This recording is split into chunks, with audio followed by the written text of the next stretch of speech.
आज मेरा प्रणय, आज देवेंद्र फडणवीस जो कह रहे हैं, आप तो उनके साथ मीटिंग्स भी कर चुके अडानी जी के घर पे और 2014 में सपोर्ट भी कर चुके, तो क्या 23 नवंबर को कोई संभावना है क्या? मानक भाई, आपने बहुत अच्छी बात कही और आप थोड़ी देर पहले एक शब्द का प्रयोग कर रहे थे। मैं सभी के शब्दों को लिखता हूं। आपने एक शब्द का प्रयोग किया था, विकल्प, और आप विकल्प की बात कर रहे हैं। मानव भाई, मैं आपकी बात को बहुत ही विनयता के साथ बतलाना चाहूंगा कि जहां संकल्प है वहां विकल्प की कोई आवश्यकता नहीं। महाविकास आघाड़ी संकल्पित है कि हम 170 से 175 से के आसपास की सीटें जीत रहे हैं, और जब ये हमारा संकल्प कायम होने जा रहा है तो किसी भी प्रकार के कोई भी विकल्प करने का विचार ना आता है, ना उसकी आवश्यकता है। अजय आलोक भाई ने दो शब्दों का प्रयोग किया था, मैजिक और लॉजिक। अजय भाई, मैं आपके लिए एक शब्द का प्रयोग करूंगा, वो है ट्रेजिक।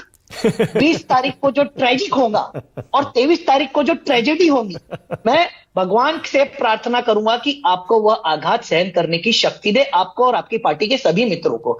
और बात करते हैं महाविकास आघाड़ी की।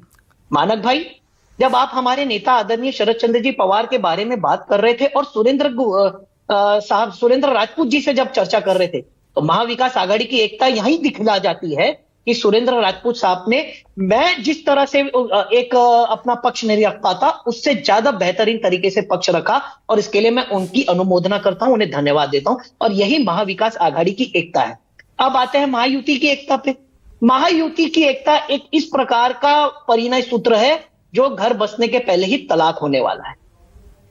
ये इनका घर नहीं बस रहा, उसके पहले इनकी शादी टूट रही, इनकी तलाक होने वाला है। और 2.5 साल से शादी चल रही है, आप कह रहे हैं तलाक होने वाला है? 2.5 साल हो गया? 2.5 साल से तो ये तो सगाई हुई है भाई साहब, ये तो सगाई हुई है। अरे सगाई के बाद थोड़े 2.5 साल चलता है, क्या बात कर रहे हैं? शादी हो चुकी भाई, बहुत जल्दी इनका रिलेशनशिप नहीं है।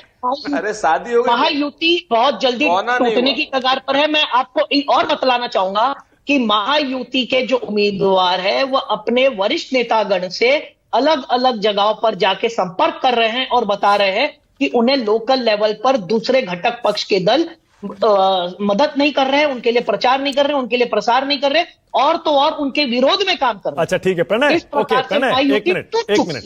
देखिए, अब आज देवेंद्र फडणवीस ने जो खुद कहा ना, उसके बाद महाराष्ट्र की जनता के मन में बहुत सारे सवाल हैं। मैं चाह रहा हूं आप ही जवाब दीजिए डायरेक्ट, क्योंकि आप एनसीपी शरद गुट के प्रवक्ता हैं। तो 23 तारीख के बाद महायुति में, एनडीए में जाने का कोई सवाल नहीं है? साफ इनकार कर रहे हैं आप? बिल्कुल कोई सवाल नहीं है। अरे भाई, मैंने कह दिया कि कोई हमारा संकल्प है कि हम महाविकास आघाड़ी 175 के ऊपर जीत रहे हैं।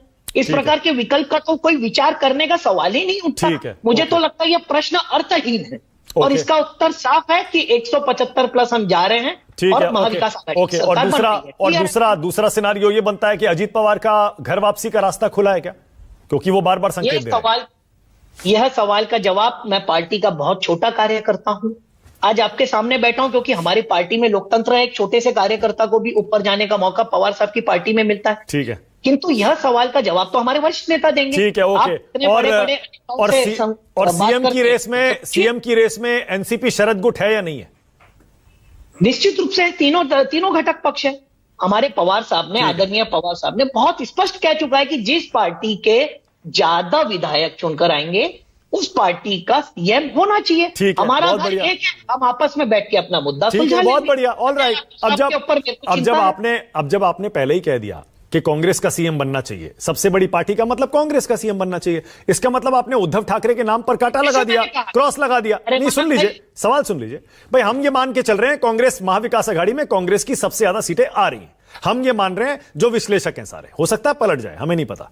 ऐसे में आप ये कह रहे हैं कि कांग्रेस का सीएम बनेगा, और जो अभी आनंद दुबे कह रहे थे उद्धव ठाकरे आपको मंजूर नहीं है? मानक भाई, ऐसा मैंने नहीं कहा कि कांग्रेस का सीएम बनेगा। मैंने ये कहा कि जिसके सबसे ज्यादा विधायक आएंगे उसका सीएम बनना चाहिए, ऐसे हमारे वरिष्ठ नेताओं का मत है। उसके बाद भी एक बार चुनाव हो जाने दीजिए। ठीक है, 20 तारीख को मतदान करना है, 23 तारीख को आप और मैं यहीं बैठे हैं। ओके। जो भी सीएम बनेगा, मिठाई मैं आपके निश्चित रूप से भेजने वाला हूं। और अरे भाई, मिठाई भेजने से पहले आपको आनंद दुबे की पार्टी को मनाना पड़ेगा। आपने पहले ही कह दिया सबसे ज्यादा एमएलए इसी का सीएम बनेगा। मानक भाई, कटेंगे बटेंगे का नारा लगाने वाले खुद आपस में बट चुके हैं और एक दूसरे को काट रहे हैं। ओके अरुण सावंत।